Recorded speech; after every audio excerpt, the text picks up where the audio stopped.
కడప జిల్లా కాజుపేట మండలం నాగసానిపల్లె సమీపంలోని చిల్లకనుమ అటవీ ప్రాంతంలో ఎర్రచందనం దుంగలను అక్రమంగా రవాణా చేస్తున్న 8 మందిని పోలీసులు అరెస్ట్ చేశారు. వారి వద్ద నుంచి 10.54 లక్షల విలువైన 17 ఎర్రచందనం దుంగలను 3 వాహనాలను స్వాధీనం చేసుకున్నారు.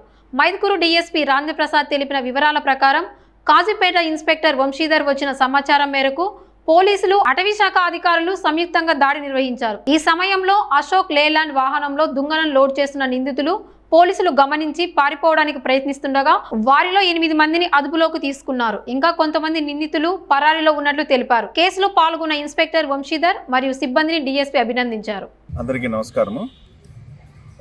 నిన్నటి దినము అంటే వెనుక 21/3/2026 తేదీన రాబడిన సమాచారం మేరకు మన కాజీపేట సిఐ గారు వాళ్ళ స్టాఫ్ మరియు ఫారెస్ట్ డిపార్ట్మెంట్ వాళ్ళతోటి పంచాయతీదారులతోటి వీళ్ళు వచ్చేసి ఇక్కడ నాగసానిపల్లె దగ్గర ఉన్న చిల్లకనుమ దగ్గర అడవి ప్రాంతం నుంచి దగ్గర వెహికల్ చెక్ చేస్తుండగా అక్కడ నుంచి ఒక కారు మరి తర్వాత అట్లాగే ఒక పికప్ వ్యాను తర్వాత మోటార్ సైకిల్ వస్తుండగా అనుమానించి వాటిని తనిఖీ చేస్తే కనుక తనిఖీలోన వ్యాన్లో వచ్చేసి 17 ఎర్రచందనం దుంగలు ఉన్నాయి.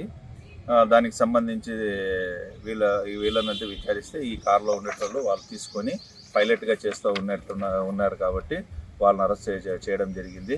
అందులో ముఖ్యమైనటువంటి వ్యక్తి ప్రతాప్ రెడ్డి అని చెప్పేసి ఇతనిది వచ్చేసి చెర్లోపల్లె తిరుపతి టౌను. ఇతని మీద ఆల్రెడీ ఇంతకుముందు 3 కేసులు ఉన్నాయి. తర్వాత ఇరగొట్టు శేషు అని చెప్పేసి ఇతని వచ్చేసి వనిపెంట. ఇతని మీద ప్రీవియస్గా 2 ఎర్రచందనం కేసులు ఉన్నాయి. తర్వాత ఈ వెహికల్ తోలుతున్నటువంటి మహేంద్ర అని చెప్తే మహేంద్ర కూడా ఇంతకుముందు 4 కేసులు ఉన్నాయి. అందులో ఒక 2 ఎర్రచందనం కేసులు ఉన్నాయి. ఇంకా దీనికి వీళ్ళకి సహకరించినటువంటి వాళ్ళు వచ్చేసి కృపాకుమారు, తర్వాత కొమ్మలపాటి హరికృష్ణ, శ్రీనివాస్ రెడ్డి, తర్వాత ఇడగొట్టు తేజ, కనకాల వరచంద్ర కుమార్ అని చెప్పేసి వీళ్ళందరూ సహకరించినారు ఈ కొట్టడానికి. తర్వాత ఇవి కొట్టేదానికి సహకరించినటువంటి వాళ్ళు వచ్చేసి నక్క వెంకట సుబ్బయ్య అని చెప్పేసి ఇతని నాగసానిపల్లె ఇతను, తర్వాత దీనికి సప్లైకి ఏర్పాటు చేసినటువంటి పవన్ ఇద్దరు కూడా ప్రస్తుతానికి పరారులో ఉన్నారు. వారిని కూడా త్వరలో పట్టుకుంటాం. వీళ్ళందరూ కూడా బెంగళూరుకి తీసుకుపోతున్నారు. బెంగళూరులో ఒక ప్రముఖ మైనటువంటి ఎర్రచందనం స్మగ్లర్కు డీలర్కు భాయ్ అనేటి అతనికి ఇస్తున్నారు అన్నటువంటి తెలిసింది. సో వీళ్ళని అత్యంత చాకచక్యంగా పట్టుకున్నటువంటి కాజీపేట సిఐ వంశీధర్ను మరియు తర్వాత వాళ్ళ సిబ్బందిని కూడా మనము పోలీస్ డిపార్ట్మెంట్ తరఫున అభినందిస్తున్నాము.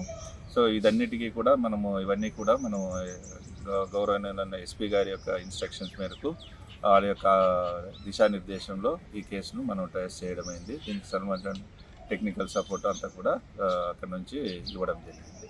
Thank you.